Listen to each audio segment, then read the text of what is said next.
Today in the news, the President of the Federal Republic of Nigeria did confirm that hunger, poverty, and insecurity remain the biggest threats in Nigeria. And so every Nigerian today is yearning for leadership. And it's not too much to ask for. It is also not impossible to have. I mean, today Nigerians are looking across the world, and in Africa, we see transformative leadership happening in Rwanda. We see transformative leadership happening in Burkina Faso. And so we know, like Chinua Achebe did say, that everything rises and falls with leadership. But transformative leadership is not something we only yearn at the federal level. It is also something we yearn at the subnationals. 2025 is a big year for Anambra, as we will be deciding for ourselves who become the next governor of Anambra State. Will the incumbent win another 4 years, or are Anambra going to decide to shift elsewhere? Today on Citizens Forum, I have the distinct pleasure of hosting somebody who is also in this race to become governor of Anambra State. We're going to make that connection and kick off. My name is Jude Geoman Ekeji, and this is welcoming you to today's edition of Citizens Forum on Sapiencia's channel. Hello, good morning, sir. Yes, morning. Yes. Welcome to Citizens Forum on Sapiencia's channel. Yeah, thank you very much for having me. All right. I do have the distinct pleasure of hosting today on Citizens Forum the former MD of the National Inland Waterways Authority, NWA, and of course, he is the winner of the Labour Party primaries in the just concluded primaries in Anambra State. Welcome to Citizens Forum once again, sir. Thank you very much for having me. All right, so let's begin with talking about the just concluded Labour Party primaries, and I want us to talk about two things very quickly. The first one is, what was your experience, during the campaigns? What was your experience like? And then the outcome of the elections. When it happened of the primaries, we did hear one or two squabbles coming from the Labour Party. Is that all resolved, or are we having Labour Party in crisis in Anambra State? Your question is two-pronged. Yes, sir. One is your experience. the experience in the course of the campaigns. Yes. The experience is exciting, as always. It's challenging on its own part because you're dealing with people. And for me, it's worth the while because I had the opportunity of interacting with Labour Party members who eventually decided our fate at the primaries. So for me, it's interesting. It's quite a very interesting experience, and we thank God for it. Then regarding the outcome, yes, I give all the glory to God. I thank God for His mercy, because I've always said that power belongs to God and He gives to whom He pleases at His own time. I also want to thank the members of Labour Party delegates who place their confidence in me, who have given me this opportunity to be of service to the state using the Labour Party as a platform. So for me, I'm quite happy and excited and grateful to God Almighty and to the people. And then with regards to the issue of whether there are squabbles or quarrels within the Labour Party, you must understand one basic fact, and that fact is that Labour is a human organization. And like every other human organization, once in a while you have challenges. Yeah. And such challenges could be a matter of ambition, it could be a matter of expectation, it could be for different reasons. It's a human organization, and the only thing there is that when such things happen, it is about resolution, it's about engagement, it's about talking, it's about consultation. At the end of the day, the issues will be resolved. So for me, I don't see any crisis at all. You don't see any crisis at all. That's quite interesting. I like that confidence. But then let's also talk about this. Your vision for Anambra. Let's talk about what your vision for Anambra is, because just about anybody could throw their hat in the ring. Just about anybody who thinks they can, who are party members and who feel they can afford to buy the form, they can afford to fund campaigns, could want to throw their hat in the ring. But then, introducing the program, I did talk about transformative leadership being what Nigerians are yearning for right now at the national and subnational level. So, let's talk about what this vision is and what, package you're bringing to the table? Like I said, in various platforms. For me, I didn't decide to run for the office of the governor because of the fact that I want to be governor. But I decided to run for the office because I have something to offer. I'm bringing leadership. I'm bringing a new vision. I'm coming with a new narrative to change what we have today, the ground. However, for me to give out my manifesto now wouldn't be fair to me and to my party, because we have already scheduled a formal presentation of the party's manifesto that I'm going to present to the Anambra. So I may not be able to release that now. But I want to point out one basic fact, and that basic fact is that I made a promise that there is a need for us to restore the confidence of the Anambra in their government. There is a loss of confidence. The people don't trust government again because the expectations have always been cut short. But I'm coming to change that narrative because I see that as a fundamental problem which must be addressed. That is restoration of people's confidence in their government. I am coming with a package that addresses the issue of insecurity comprehensively. I'm coming with a package that will present agriculture in the front burner of our administration, so that we can reap the entire benefit. We are looking at how to address the issue of various aspects of our infrastructural development. We are looking at the educational sector, we are looking at the health sector. There are quite a lot that we are going to do. But the truth is that the basic fact is that the narrative will certainly change because we are presenting entirely a different picture and a different package. Now, it might seem like same question, but then let me ask you this way. As a political party that is out there, and also as now the flag bearer and the candidate, if one was to ask you, what do you think are the basic issues? What issues do you think will shape this election?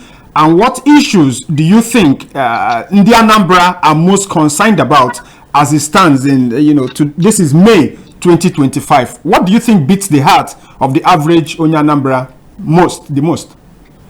The strategic thing now that concerns the Anambra State, just like any other person, is the issue of insecurity. The issue of insecurity, because you see, unless you address the issue of insecurity, you will not even be able to address in full the issue of the economy. Because there is no way an economy can thrive in an insecure environment. There is no way an investor will come to invest in an insecure environment. There is no way you can even develop a system, develop an economy in an insecure environment. So the primary thing the average Anambra man will tell you is about the issue of insecurity, is about the issue of restoration of the confidence of the people in government. All right. Now, let's talk politics now.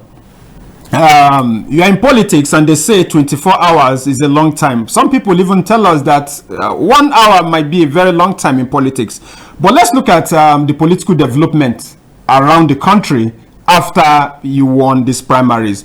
And that is, we are seeing a gradual shift to what some people tend to term a one-party state, where we have the major political opposition, the PDP, even people as highly placed as the governors moving to the APC. We've also seen that in Anambra State. There seems to be a build-up of that in Anambra State. I mean, during the primaries, we saw the number of people. In fact, the flag bearer, well, he wasn't in the Labour Party then. No, he wasn't in the Labour Party then. But we saw a steady move to the Labour Party. Valentine Ozubo, who was also a member of your party, also defected to the APC.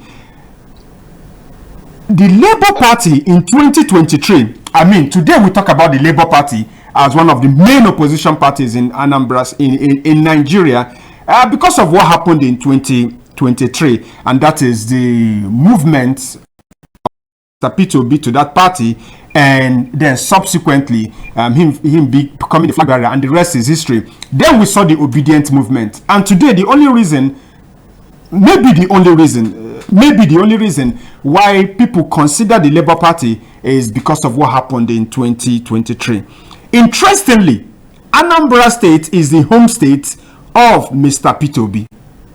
A question I'm going to ask you, one is, it might be two-pronged, but it's still the same question. One is, how is the Labour Party positioned to defeat not just the incumbent in Anambra State, which is ABGA that has, spent quite some considerable time in power in Anambra State, and some people might say is deep-rooted, and also the APC, which clearly we see trying to make moves to reclaim Anambra State. How are you, as the flag bearer of the Labour Party, prepared to build on that 2023 momentum we saw to harmonize and energize the obedience in Anambra State and make this happen? It might sound easy, but you know it is a tough call. What are your plans for this? The issue of defection from one party A to party B is a matter of individual decision. It's a matter of choice, because you can't influence. It's the decision who decides, is the person who decides which platform he or she wants to be part of. Yeah. So you can't in any way change that decision. It's a matter of choice. So I don't want to bother myself as to who, where, or who is not where. That is entirely their decision to make. But regarding the issue of the obedience or every other thing, the truth still remains that there is natural engagement.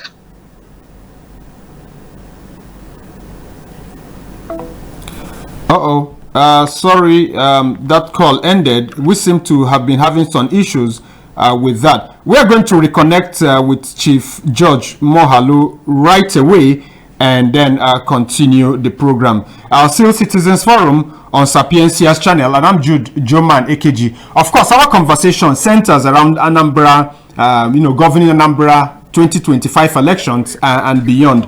Hello. Yes, we are back. Yes. Like I said, issue of defection is a personal choice, a personal decision to make. So I wouldn't want to bother myself with what people think about themselves. All right. Then secondly, when you talk about, excuse me. All right. When you talk about what we are going to do, what we need to do, like the situation is that there's going to be general engagement on it. There's going to be engagement. Hello. I did that, sir. Yes. Collect ID card. I'll give you soft copy. Hello, just let me call. I'm not hearing you. Let me call you back. All right. My guest actually did tell me he was busy somewhere, and we could hear that he's trying to sort out one or two things. I think he's at the airport or something. But then we are going to keep trying that call and make sure we continue having that conversation. Of course, it's all about governance. So what is the vision he has for the state? What are the unique challenges he feels in the Anambra have? And so many questions surrounding how the Labour Party thinks it is going to, because it's really a tough call. The ABGA as a political party has been well rooted in Anambra State. ABGA as a political party, and so having the Labour Party aspire to become the party in power in Anambra State, even though Mr. Peter Obi, who is the soul of the Labour Party as we speak right now, because it was the movement of Mr. Peter Obi into the Labour Party that made the Labour Party, something for us to even have a conversation about. Before 2023, we wouldn't be having this conversation with the Labour Party. It was just the big two we knew. We knew the APC, we knew the PDP, and then in Anambra State, we knew ABGA. That is what it was. But then today, all over the country, there's an election. The Labour Party is the second opposition party after the PDP that people talk about. Today, with the steady decamping of bigwigs, including governors from the PDP to the APC, Labour Party is seeming like the main or only real opposition party in Nigeria. But then what makes this an interesting conversation to have is that Mr. Peter Obi, some people will say, who is the soul, if you want to look at it, of the Labour Party, is from Anambra State.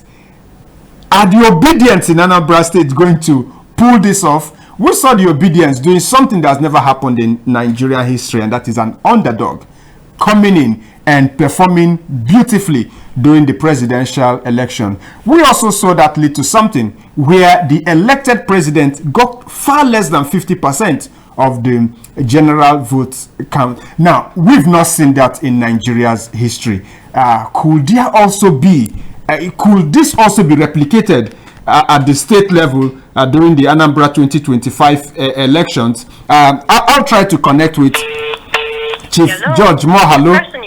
All right, maybe he's trying to get back to us. We'll go for this very, very short break and make this connection, and then I'll be right back. Jude Geoman Ekeji on Citizens Forum, Sapiencia. All right. Like I was saying, the issue you raised with regards to parties. Okay. Regarding the structure relating to the people. Yes, I think it's a matter of continuous engagement. It's a matter of continuous engagement. We keep engaging ourselves, engaging our friends, those who are loyal to the party.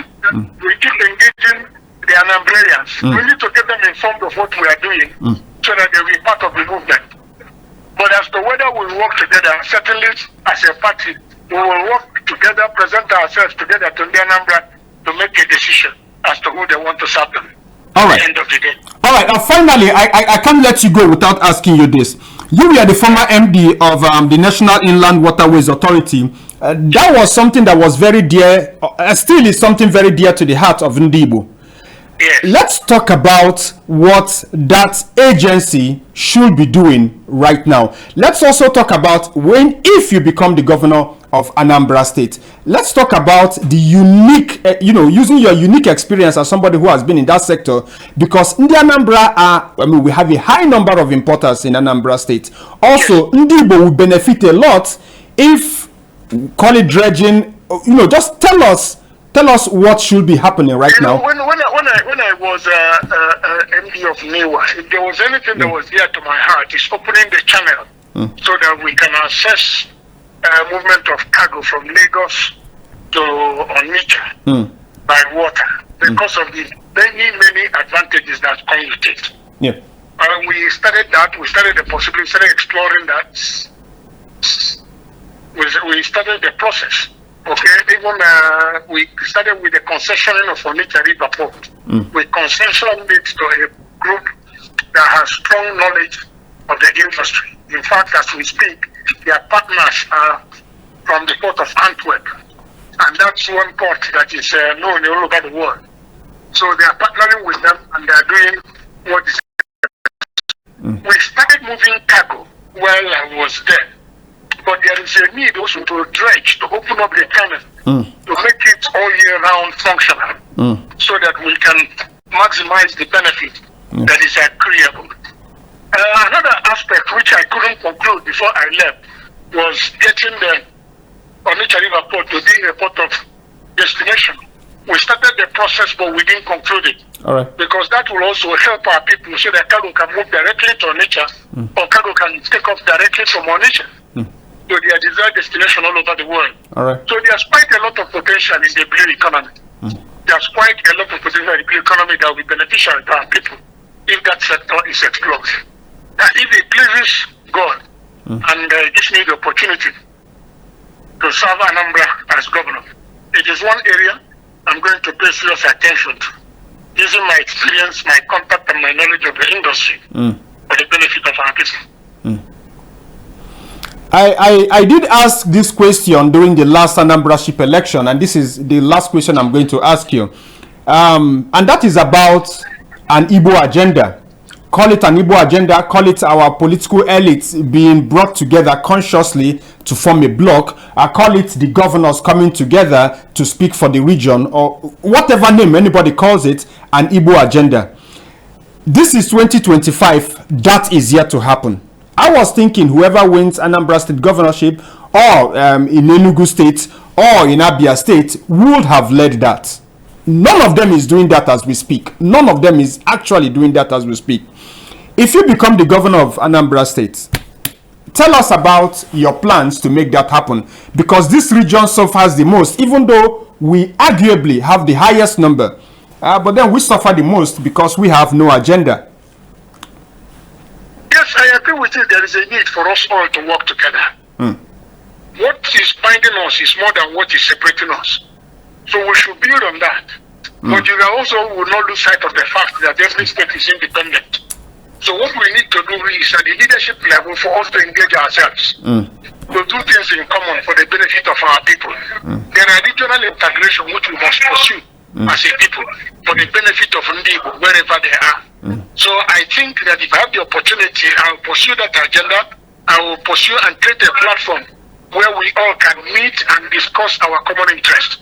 I am one of those who believe very strongly that the Southeast should be bound together. All right. Thank you very much, Chief George Moghalu. I'll let you be now. I thank you very much for picking this call, even though clearly, as we can see, you are somewhere that, that needs your attention so much. When you come to Anambra, let's keep this conversation going on. Thank you very much. Thank you so very much, dear. Anytime I'm in Anambra, I will let you know. All right. God bless you. Have a blessed day. You too. All right. 08063130020, and that is 08063130020 and 08157466270. 08157466270. We thank very much Chief George Moghalu, the flag bearer of the Labour Party in the upcoming Anambra State governorship election. Jude Geoman Ekeji, Sapientia. Hello. Good morning, Geoman. Yes, welcome to the program. Thank you very much. All right. This is the voice of my location. Okay. Yeah, Geoman, sometimes our politicians, they make us laugh. Sometimes when you question the put to them, you understand that these people, they don't have anything. In fact, the only thing that they have in mind is to grab the power. Now, why did I say so? This particular candidate of the Labour Party that you just called now, before now he was the chairman, I think, Federal Inland Revenue Agency, I think. Waterways. Waterways, yes. Now, when you ask me a question, he was talking about bringing cargo from and all that, bringing it and bringing it down to Anambra State on the ports. And I think they sit on that particular submission of his.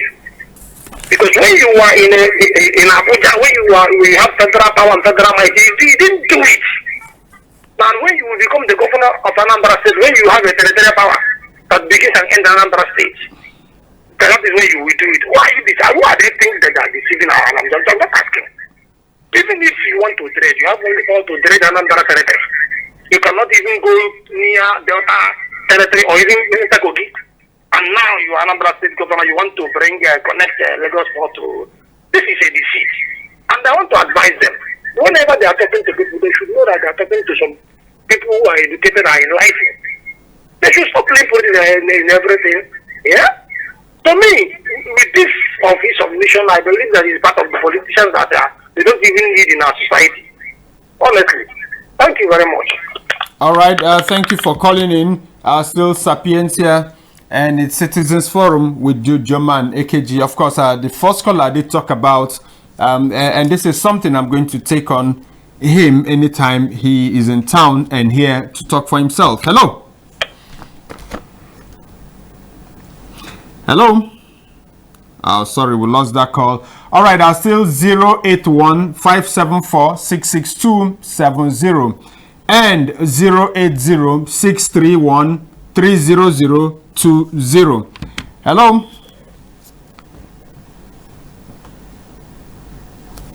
Hello.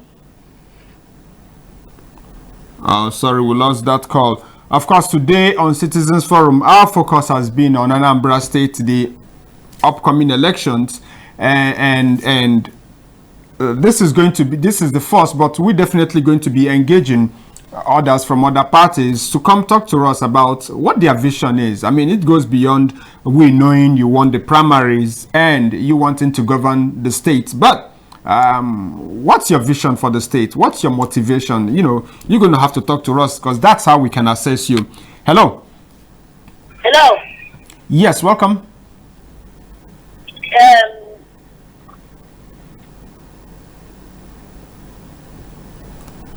All right, our Still Citizens Forum, and we continue taking those calls. 080-6313-002 and 0. Did I say this well? 080-631-30020. And of course, 081-574-66270. Of course, we had Chief George Moghalu. What's your impression of what he said? He answered different questions. We want to hear your take on it. We want to know your reactions to all of that. Yes, good morning. Hello. Yes. Hello? Is it a network thing? Hello, can you hear me? All right. Still Sapientia, and it's Citizens Forum, and it's Jude Geoman Ekeji. Hello. Hello. Yes, welcome. I'm welcome too. Welcome. Hello.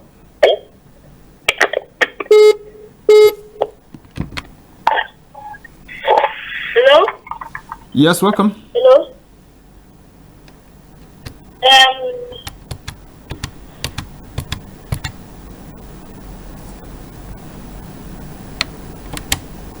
All right, still Citizens Forum. The whole essence of having this conversation today is to bring Anambra, face to face, if you like, or ear to ear, if you like, or mouth to ear, if you like, with those who aspire to govern the state.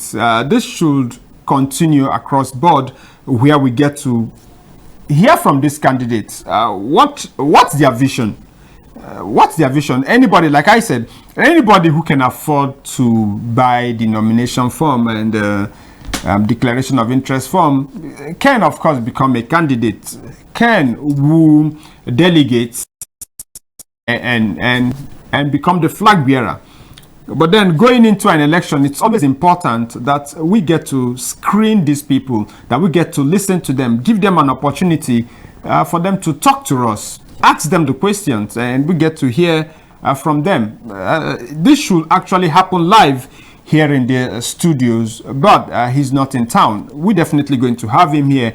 And also, this is an open invitation to other candidates. We're also going to reach out to other candidates. This is an open invitation to say, come talk to, use this platform to come talk to Anambra. Let's ask you those questions. Let's know what your vision, let's know what your motivation, but let's know what your unique selling point is. That's the whole thing about democracy, because it goes beyond just making a choice.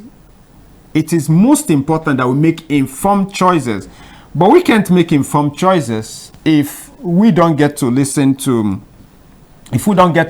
you, and you also don't have that opportunity, that platform to reach the people directly. Because once it comes to time for campaigns, we know mostly how campaigns happen in this country. It is the stadiums, it is the dancing, it is the drumming, and it is supporters cheering and all of that. That's not the best time for us to get to listen to. And how many people will have the opportunity to be in the room where the manifesto will be presented? So this is what we are doing here today. Hello. Hello. Yes, welcome. Welcome to. We just talking about those. Properly introduce yourself. My name is Wisdom. Hello. Go ahead.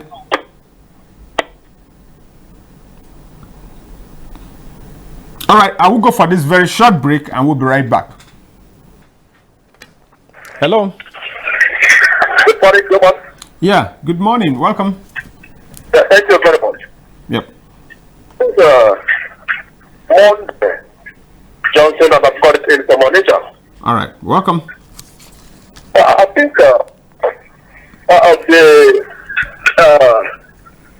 you have taken this discussion is very interesting, because I know someone will come and share his vision to Anambra, perfect visionary person.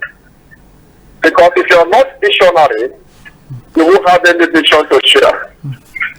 I think we've listened to our big brother, Mr. George Moghalu, and I'm very interested in where you say that you'll be taking discussion to other people so that we'll be able to actually understand what they have in store from Anambra.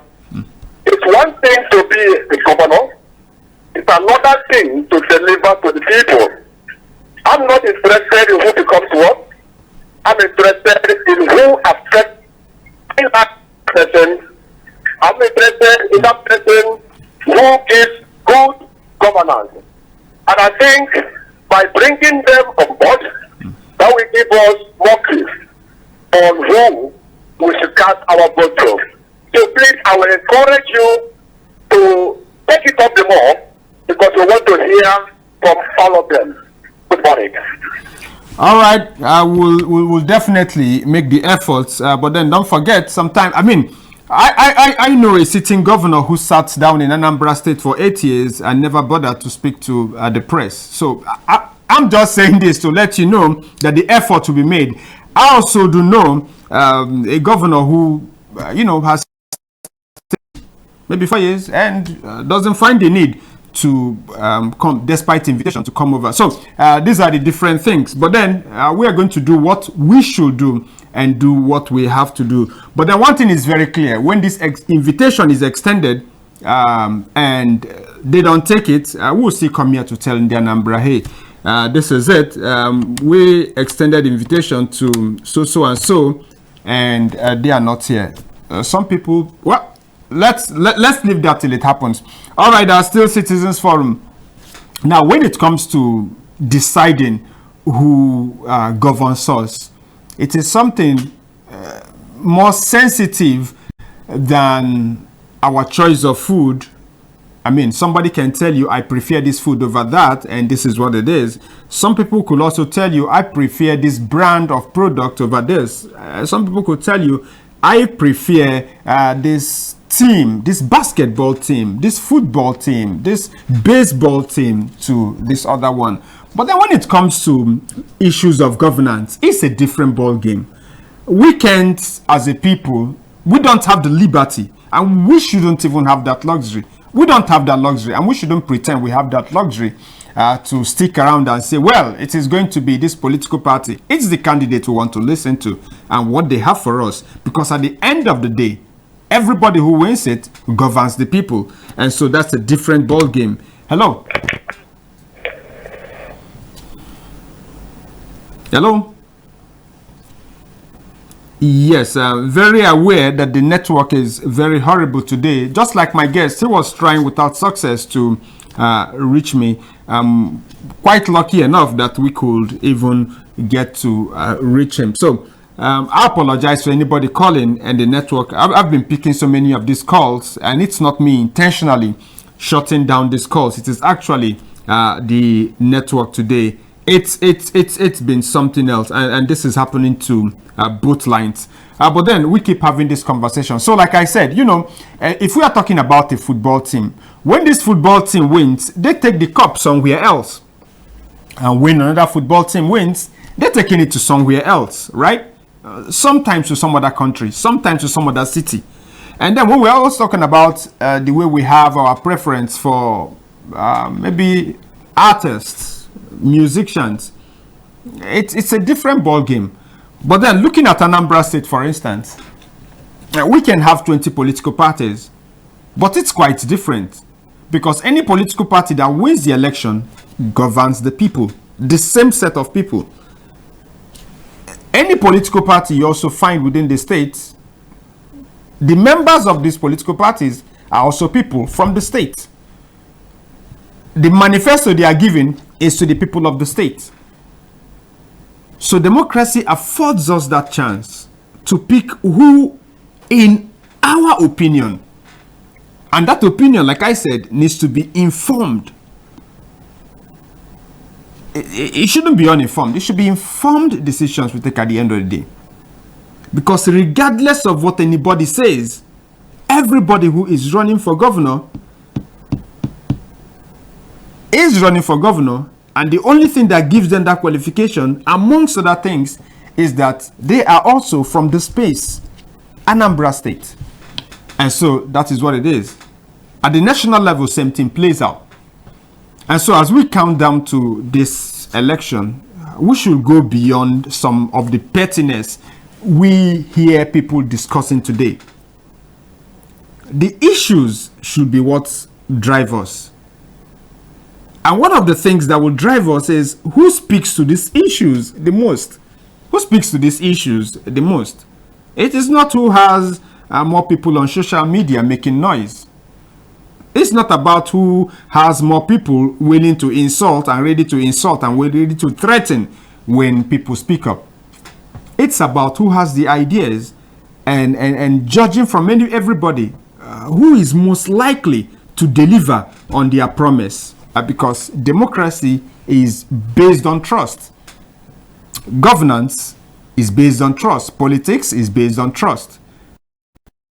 In time when we can trust that somebody, maybe based on the antecedents, sometimes just getting to hear them talk, I'm not even ready, I'm not even prepared, I'm not even planning to do the things they promised us to do, then we shouldn't be wasting another 4 years of our lives with any of those people. And so that's the whole plan, and that's the whole idea. Today, of course, we spoke with Chief George Moghalu, and like I said, we'll be speaking to more people. But then it's still Citizens Forum, and the numbers to call still remain 080-631-30020, 080-631-30020, and 081-574-66270. 081-574-66270. What are the unique selling points of these candidates who present themselves to us? What vision, like I said, and I'll keep repeating, what vision do they have for the state? What do they recognize to be the pressing problem of Anambra today? Where do they see Anambra being if they become governor? I mean, what do you intend to do for the people? These are many more. And today we've listened to Chief George and Moghalu. And what's your take on all the things he said? How do you assess his, explanations? How do you listen to him talk? What is your contribution to that conversation? That's what we are doing right now. And the phone lines open. Keep trying, even though, yes, I do agree. The network seems to be somewhat today, but keep trying the line, and hopefully it's going to go through. 080-631-30020, 080-631-30020, and 081-574-66270. 081-574-66270. Jude Geoman Ekeji on Sapiencia channel. I think we might take this very short break and see how the network goes right now. Yeah, this is I'm calling from Olo. All right, welcome to the program, sir. I had George Moghalu and all the things he said.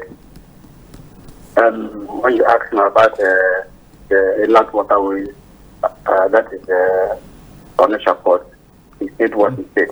And I like what my case said. He was the Director General of that particular sector for all those years. He didn't find it, he didn't find it so important to use that office to make Onitsha a wharf or whatever. A working wharf. He's waiting until he becomes the governor of Anambra State. It doesn't make sense because you don't shake it. He was that the general under the Union Party. Now he's going to become the governor of Anambra State. under an opposition party. How does it that will work? It was when he was the general of that particular sector under the ruling party that is supposed to bring the federal government in, not minding that the governor in charge is from the opposition. Yeah. So what he's supposed to do that to use his power in the ruling party to bring that law working. But he didn't do it, waiting for when he becomes the governor of Anambra State under the opposition party. How does he think that will work? You know, I mean, to me, he didn't do what he's supposed to do when he's supposed to do it. And again, talking about governors, bringing the governors or the parties together to have either agenda. I mean, we all know that the governors from the south are so selfish and so self-centered. All they care about is their own. This is exactly what happened during the formation of regional security. The southwest from the Amoti Coast. We were shouting, give us our own security. They were doing other things. They were all forming their own personal security, which is very, very bad. The governors from the southeast should look for a way to bring the southeast under one umbrella, speak with one voice. Even when going to southeast governors, whatever they are doing there, to me, it's absolutely nothing. Because they will try another thing, So to me, George Moghalu didn't do what he's supposed to do when he's supposed to do it. And it's going to be hard for him to do it under opposition party. Thank you. All right. Thank you for calling in. Of course, I will allow him to answer that, just like I said when the first caller mentioned that. But we might also do well. I'm not going to hold brief for him, but we might also do well to go read up the conversation, because there was a conversation around this when he was holding that position. Let's go read it up. Let's go read up the controversies. Let's go read the back and forth. Let's also go read up, you know, when he resigned, why he resigned, the things that we have said. All of these things are well documented. Let's also go read up on the controversy about what was happening at that time, because at that time there was also some controversy around is the port functional now? Have we started moving? You know, there was a lot of conversation then that I can squeeze into today's conversation, but I would like for us to go read up on that, and because clearly many of us need to read up on that. These things are in public domain and anybody can go access them. Google also, I mean, our smartphones could help us a lot to go check up all of these things. It's just important that we say these things and we hold people accountable. And I love what's happening, that we hold people accountable. But the most powerful way to hold people accountable is holding them accountable from a place of information. You know, because when you are holding people accountable from a place of information, when they try to wiggle themselves out of anything or they try to deny something, you can always throw to them something that is in public, domain. So let's do all of that. I'm going to allow him to be the one to speak up for himself. I will not do that because that's not my what's it called? That's not my job description. All right, still 080-6313 631-30020, and that is 080-631-30020 and 081-574-66270. 081-574-66270. One of the questions I did ask him was about an Igbo agenda. Yesterday on Sapiencia's internal platform, we were having had a conversation because one of us actually threw it up about something that also included that, and some of us really would argue that does not exist anywhere. That does not exist anywhere. You can't say this is what the Southeast, this is where the Southeast is pushing for. And as much as the Igbo people who will pass off as Igbo elite, because I still struggle to find a Nigerian, a class of people who I can refer to as elites in Nigeria. Rich, yes, we have them. Super rich, yes, we do have them. Stupendously rich, yes, we have them. Excessively rich, yes, we do have them. Rich beyond what anybody's sense could comprehend, yes, we have a lot of people. Do we have educated people? Yes, we do have them. Do we have super educated people? Yes. Do we have highly certified people? Do we have first class brains? Yes, we have them. But then do we have an elite class in Nigeria? The answer is no. The answer is completely no. Can we begin the process to build an elite class? The answer is yes. At any point in time, we can. Now bringing that conversation down to Igbo land. You know, we need to see the Igbo political class take the lead in this, because they are the only ones who have what it takes. And let's also remember, the masses throughout history have never been known to, and that will never happen in the history of humanity, for the masses to come together, have the patience and the mental disposition to come up with an agenda. And that is why whenever the masses move, it's always a revolution. And mostly when the masses lead in that revolution, it ends up in chaos and bloodshed and never achieves anything. Even down to a revolution, if it has to achieve a goal, it has to be led by people who have, you know, some sort of training. Let me leave it at that. Any country you want to call, sometimes when we have those programs, Citizens Forum, and people want to talk about Ghana, clearly the name they mention there, you know, is an intelligent man, and the people behind him, high intelligence. When we look at what happened in 1966, that the people who led that call, you know, a revolution, you then see there was clearly an agenda. These were not the masses. They were people who had some kind of training, even though in this case they were in the military, just like, you know, what happened in Ghana too, you know, some kind of. So you are always going to look at that. When we look at what happened in Burkina Faso too, clearly we can't also call that a masses-led thing. Now, why do I go through all of this length to say what I want to say? It is because we need to see the Igbo political class rise up, come get together in a room, because that it is only the elites, and that is why the elitist theory clearly says that they are the people who can, you know, put some of their conflicting interests together to achieve a common interest that benefits everybody.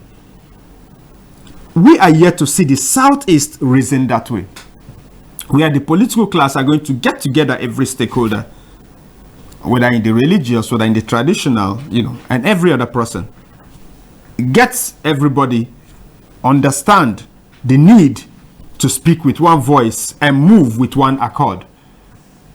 All right, Citizens Forum on Sapiencia's channel. I've been alerted that, you know, this is time to say goodbye.